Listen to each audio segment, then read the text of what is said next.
बहुत समय पहले की बात है। एक हरे भरे पेड़ों से घिरे सुंदर से गांव कुसुमपुर में भीमू नाम का एक ईमानदार लकड़हारा रहता था।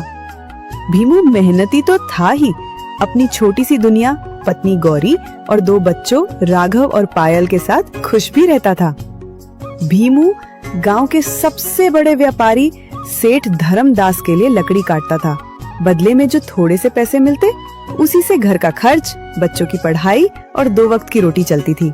एक सुबह भीमू जल्दी तैयार होकर बोला, गौरी, मैं चल रहा हूँ, आज देर हो गई है, तुम बच्चों को स्कूल छोड़ाना। गौरी ने हिचकिचाते हुए कहा, छोड़ तो आऊंगी, लेकिन राघव और पायल पिछले 2 दिन से कह रहे हैं कि स्कूल की टीचर ने फीस मांगी है। भीमू ने गहरी सांस ली। तो दे दो ना। कहाँ से दूं? जो पैसे आप लाते हैं उसमें तो मुश्किल से घर चलता है। अब आप सेठ धर्मदास से पगार बढ़वाने की बात क्यों नहीं करते? हर चीज महंगी हो गई है। भीमू कुछ पल चुप रहा, फिर बोला, ठीक है, आज ही सेठ से बात करता हूँ। ये कहकर भीमू काम पर चला जाता है। साथ ही लकड़हारे गोपाल, नरसी और बल्लू भी सेठ धर्मदास की बेईमानी से परेशान थे। बल्लू बोला, यार, सेठ हर बार कोई न कोई बहाना बनाकर पगार काट लेता है। पिछले महीने तो मेरी आधी तनख्वाह ये कहकर काट ली कि मैंने 2 दिन की छुट्टी ली थी। गोपाल ने भी सिर हिलाया। हाँ, मेरी भी काट ली थी। बोला माल कम बिका है, पता नहीं सच बोलता है या झूठ। पगार के दिन सेठ बोला, अरे भाइयों, इस बार भी माल नहीं बिका, कल परसों तक मिल जाएगी तनख्वाह। भीमू ने हाथ जोड़कर कहा, सेठ जी, बच्चों की फीस भरनी है, घर का सामान लाना है। मैंने कहा ना, 1-2 दिन में मिल जाएगी। 2 दिन बाद सेठ ने पगार बांटते हुए भीमू को सिर्फ 2000 रुपए दिए। भीमू चकित होकर बोला, पर सेठ जी, मैंने तो पूरे महीने काम किया, 3000 बनते हैं। बाजार में लकड़ी सस्ती हो गई है, ज्यादा पैसे नहीं दे सकता, चाहिए तो रख, वरना कहीं और काम ढूंढ ले। नरसी ने धीरे से भीमू से कहा, देख भाई, इस आदमी को कभी गरीबों का दुख समझ नहीं आएगा। भीमू ने उदास होकर कहा, मगर हमारे पास और रास्ता भी क्या है? घर आकर भीमू ने गौरी को सब बताया।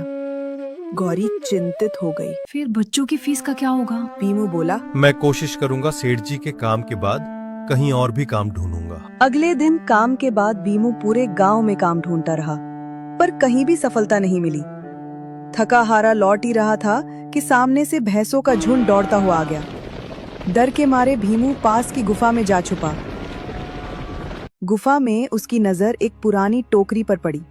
जैसे ही उसने टोकरी को छूने की कोशिश की, रहस्यमयी आवाज गूंजी, रुक जा, इसे छूने की कोशिश मत करना। भीमू डर के पीछे हट जाता है।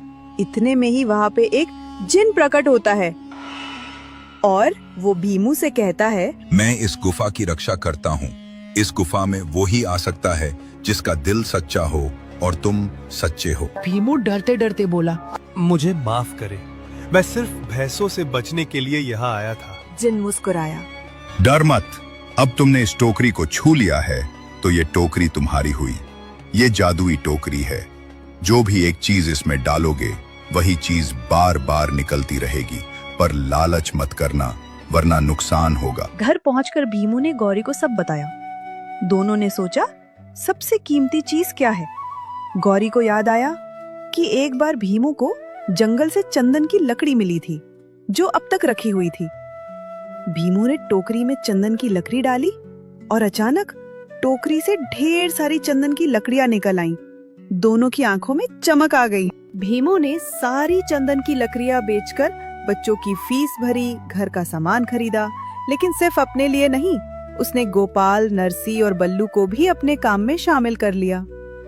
सेठ धर्मदास के पास जाकर भीमू ने कहा, अब मैं आपके लिए काम नहीं कर सकता। सेठ हंसकर बोला, ठीक है, जाना है तो जाओ, पर याद रखना, मेरे बिना तुम कुछ नहीं कर पाओगे।